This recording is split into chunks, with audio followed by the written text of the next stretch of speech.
Kehamilan tidak memerlukan kesempurnaan. Ia memerlukan irama. Kehamilan yang tenang dan sihat selalunya tidak dibina daripada perubahan besar, tetapi daripada rutin harian kecil yang menyokong tubuh dan minda. Dalam video ini, kita akan melihat satu rutin harian yang ringkas untuk kehamilan, direka untuk membantu anda berasa lebih tenang, seimbang dan disokong sepanjang hari. Cara anda memulakan pagi menetapkan nada sistem saraf anda. Daripada tergesa-gesa, cuba beberapa nafas perlahan sebelum bangun dari katil. Regangan lembut, luangkan seketika meletakkan tangan di atas perut. Ini menghantar isyarat keselamatan dan kesedaran kepada anda dan bayi anda. Sebelum memeriksa telefon atau memulakan tugasan, minum segelas air. Hidrasi membantu peredaran darah, tahap tenaga, keselesaan pencernaan. Tubuh yang cukup terhidrat mengendalikan tekanan dengan lebih tenang. Pemakanan semasa kehamilan bukan tentang peraturan yang ketat. Fokus kepada makan secara berkala, hidangan yang seimbang, mendengar isyarat lapar, makan secara konsisten menstabilkan paras gula dalam darah yang turut membantu menstabilkan emosi. Pergerakan tidak perlu intensif untuk berkesan. Pilihan mudah termasuk berjalan, regangan ringan, yoga pranatal. Pergerakan menyokong peredaran, pencernaan dan keseimbangan emosi.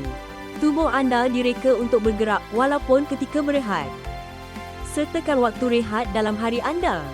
Rehat singkat, menetapkan semula sistem saraf, mencegah keletihan emosi, mengurangkan ketegangan fizikal. Menutup mata walaupun hanya beberapa minit membantu tubuh menyesuaikan semula keseimbangan. Aliran maklumat yang berterusan mencetuskan tekanan. Pilih masa tertentu untuk memeriksa mesej, membaca berita, mencari maklumat berkaitan kehamilan. Di luar masa tersebut, biarkan minda anda berehat. Ketenangan mental menyokong ketenangan fizikal. Waktu petang adalah masa untuk memperlahankan diri. Amalan petang yang lembut termasuk meredupkan lampu, aktiviti yang tenang, mandi atau pancuran air suam. Isyarat ini membantu tubuh beralih ke keadaan rehat. Pilih 1 detik setiap hari untuk berhubung. Ia boleh berupa bercakap dengan bayi, menyentuh perut, bernafas bersama. Konsistensi lebih penting daripada tempoh masa. Tidur menyokong pertumbuhan dan pengawalan emosi.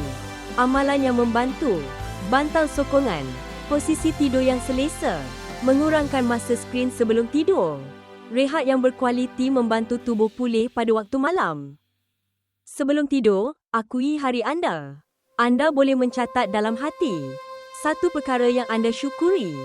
1 saat ketenangan. 1 perkara yang anda lakukan untuk diri sendiri. Refleksi ini membantu sistem saraf menjadi lebih tenang. Ada hari yang rutin dapat diikuti. Ada hari yang tidak. Kedua-duanya tidak mengapa. Rutin bertujuan untuk menyokong anda, bukan mengawal anda. Penyesuaian juga merupakan sebahagian daripada penjagaan diri. Kehamilan yang tenang tidak terhasil dalam 1 saat. Ia dibina melalui pilihan harian yang kecil, diulang dengan lembut. Rutin anda tidak perlu sempurna. Ia hanya perlu menyokong anda.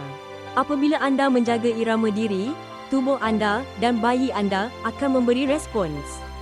Ikuti Wikimedia untuk panduan lembut berasaskan sains, menyokong rutin kehamilan yang tenang dan sihat setiap hari.